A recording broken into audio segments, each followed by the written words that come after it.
আসসালামু আলাইকুম। খুবই খারাপ সংবাদ। আমি যতদূর বুঝতে পারছি হয়তো আজকে রাতেই আপনারা দুঃসংবাদটা পেতে যাচ্ছেন। মধ্যপ্রাচ্যের যে আরব সাগর আছে, সেখানে মার্কিন যুক্তরাষ্ট্রের নৌবাহিনীর ২য় বহর এসে পৌঁছে গেছে। এর পাশাপাশি আরও বেশ কিছু যুদ্ধজাহাজ এমনকি বিমানবাহী যে রণতরী, ডেস্ট্রয়ার, ক্যারিয়ার, ফ্রিগেটার আরও যেগুলো আছে, সেগুলোর ব্যাপক উপস্থিতি এমনকি স্পেশাল চৌকস একটা বাহিনীকে মুভমেন্ট করিয়েছে মার্কিন যুক্তরাষ্ট্র। আর এর মধ্যেই খবর হচ্ছে যে আপনার আমাদের ইরানের ভাই বোনেরা রাতের বেলা ঘুমোতে পারতেছে না।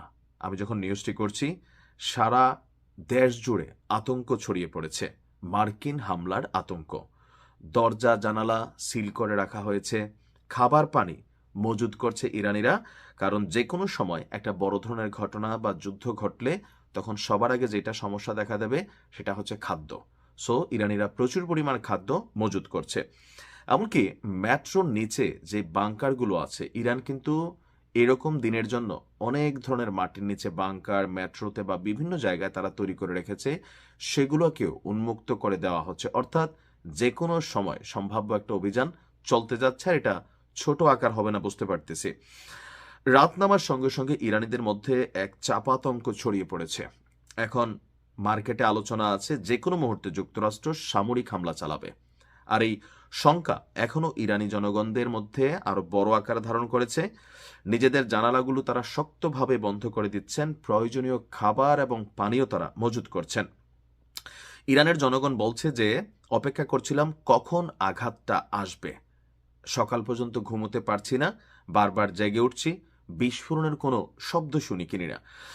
সেটাই কান পেতে শুনছিলাম। রাতে কি হয় দেখা যাক। আপনাদের খেয়াল থাকা দুইটা যখন বিস্ফোরণের ঘটনা ঘটছে দুইটা বড় শহরে, মানুষের মধ্যে আতঙ্ক কিন্তু ছড়িয়ে পড়েছে, যদিও এ নিয়ে নানান বক্তব্য আপনার এখানে সামনে আসছে।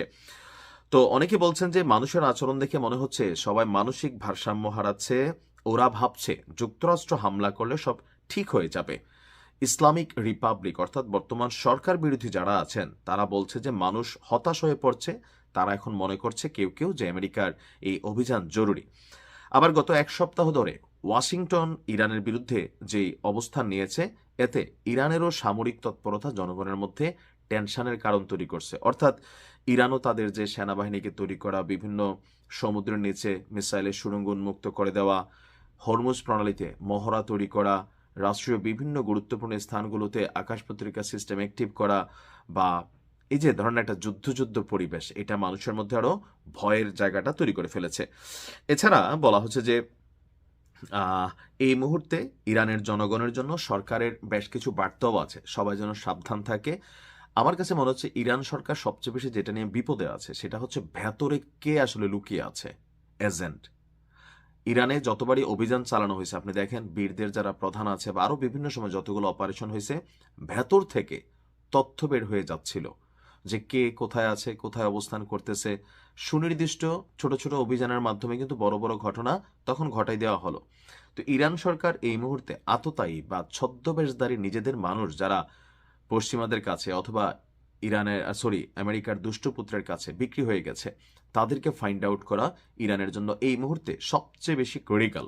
কারে যে বিশ্বাস করবে, কারে করবে না। তবে যতদূর জানি সর্বোচ্চ নেতা সহ, প্রেসিডেন্ট সহ বেশ কিছু গুরুত্বপূর্ণ ব্যক্তিবর্গ যারা, তাদেরকে নিরাপদ জায়গায় লুকিয়ে রাখা হয়েছে, এমনকি তাদের তথ্য বিশেষ টিম ছাড়া বাকিদের কারোর কাছে নেই। আল্লাহ ইরানকে হেফাজত করুক। আসসালামু আলাইকুম।